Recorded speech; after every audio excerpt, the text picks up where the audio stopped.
Hello all, Gately, Stevenson, Matthews, take two, Glen Cove City Councilman. As many of you know, we are headed to a primary election, and I just wanted to reach out very quickly to say I am running again, and I am so pleased to be, and especially I want to make sure that you all know the issues, and so please reach out to me, and please visit my website. Now, the reason I'm reaching out today is, as many of you know, I have a volunteer opportunity that happens every Thursday, and this Thursday, part of that opportunity means that I travel throughout the city making deliveries. And as I traveled throughout the city today, I noticed that campaign signs, those long signs, are going up. And soon enough, my signs will be out there as well. And I also know, and those of you who attend the city council meetings know this as well, that the resolutions allowing people to have large signs, those signs are going to be going up very soon as well. In fact, this Saturday, I'm guessing there may be a bit of an explosion of signs. And I will have some signs out there as well, but it's coming. It's part of what happens on these primary and the general elections. But in that cacophony of signs, you know, there are going to be people, some of whom have large signs or more signs or, oh my gosh, the most signs. But at the end of the day, this is what I hope people think about as they go to the polls.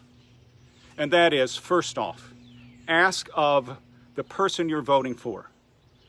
Is that person working hard for you, fighting for you, and making sure they do that every day, that they stand up and go to work? Is that what they are doing? Is that what that particular council member you're voting for, that particular candidate, is doing? So that's first off. Are they working for you? Are they standing up for you? And are they fighting for you?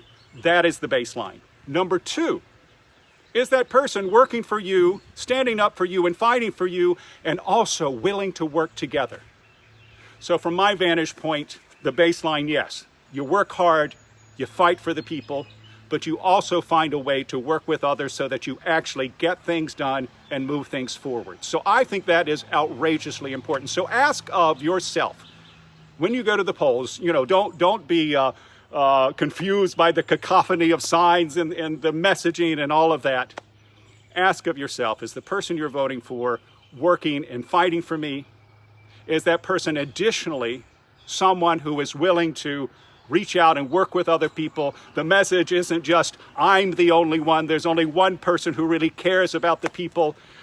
You know, I feel like that viewpoint, and I'm not suggesting that that will be the messaging from any particular person running for office, but I will say that kind of viewpoint, I feel, is killing us. It's hurting us on the federal level, and we can't have that happen. We've got to do better than that, certainly on the local level. So ask, are they working hard? Are they fighting for you? One. Two, are they doing those things, and are they also someone who knows how to work with people? Again, if the messaging is, I'm the only one, there's only one person who cares about the people, I would be very wary of that, voting for that person. And let's hope that kind of messaging doesn't happen, but it could.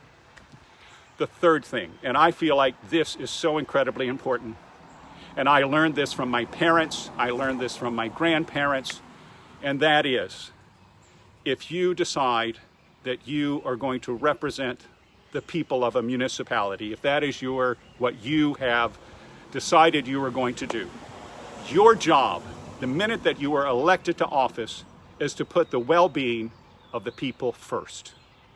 So thirdly, when you go into those polls, are you voting for someone who you feel so strongly and so vividly that they are someone who is putting the best interest of the people of Glen Cove ahead of their own?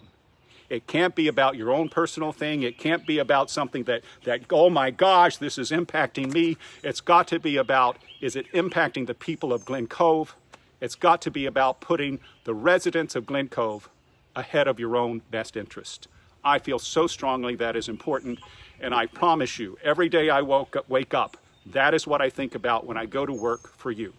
So I bring all of that up because as I travel through the neighborhoods and I see all these signs popping up, I'm thinking, I got to get busy and I need your help in getting busy. So I sent a quick text. I shot that to Jim. I may be in the doghouse later, But he said, sure, invite people over. So 9 o'clock this Saturday morning, that's May 22nd. Please stop by. If you need the address, I've got a tent we're going to set up in my neighbor and I have a lawn that we share. We're going to set up a tent.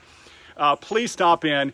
Get a lawn sign. If you're game to have a larger sign on your property, let me know. Of course, you've got to get that permission from the city. Of course, these are the standard size signs. This date, actually, this is the new one. So the 22nd will be the primary. Pick up a lawn sign. Let me know if perhaps you have a property where I could put a larger sign. I've got these cards, as I've mentioned earlier. My name is going to be the last name, the seventh name on the ballot when you go to vote in the primary, if you're eligible to vote in the primary. So I've got these little cards to remind people of that. So please come and pick those up. And I also, if you can make a financial contribution, friendsofgately.com, please reach out to that website. And most importantly, show up this Saturday, 9 o'clock at the Stevenson Matthews home. We will be outside. We will be social distancing. We will put the coffee pot on and come visit with us. If you're a friend, if you're a supporter, if you believe in serving the people of Glen Cove, that is the job of a councilman, I want you to come and I want you to say hello. And I hope you'll help me make sure that I can continue my hard work for you. So that's this Saturday, 9 a.m. Come have a cup of coffee. If you have other things you have to get to, come by early. We'll be setting up starting at 8 o'clock, and we'll make sure that you get your lawn sign, you get your cards, and that you are empowered to make sure that I can continue to work for you. Thank you so very much. See you Saturday morning. Signing off. Bye-bye.